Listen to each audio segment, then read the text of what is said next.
In modern physics, light is regarded as the fastest thing in the universe and its velocity in empty space as a fundamental constant of nature. The speed of light in a vacuum is 186,282 miles per second or 299,792 kilometers per second.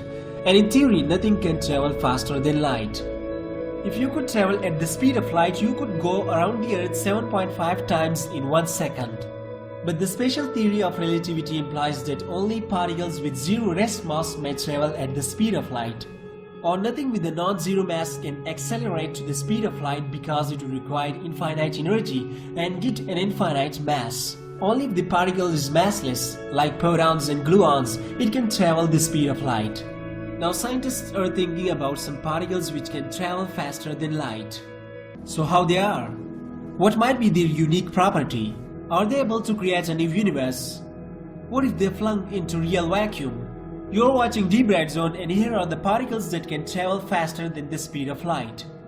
Particles whose speed exceeds that of light have been hypothesized, but their existence would violate the theory of relativity or causality.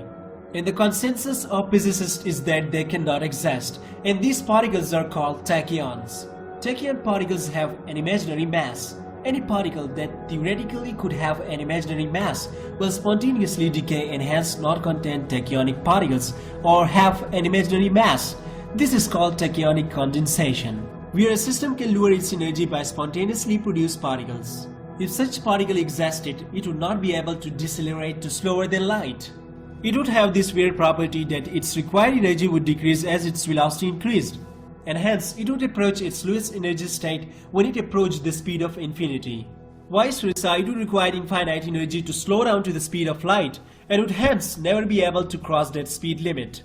This makes the speed of light a two-way barrier to particles traveling at speeds on either side of it. Now what if they flung into real vacuum? If a very high energy tachyon flung into the real vacuum were then to meet and annihilate with an energy tachyon of the same species, this tiny quantum explosion of energy could be the seed to another Big Bang, giving rise to a new universe. However, no experimental evidence for the existence of such particles has been found. So guys, what do you think about this? Comment down below. Thanks for watching. Subscribe to this channel if you haven't already and also press the bell icon to get the notifications of new episodes.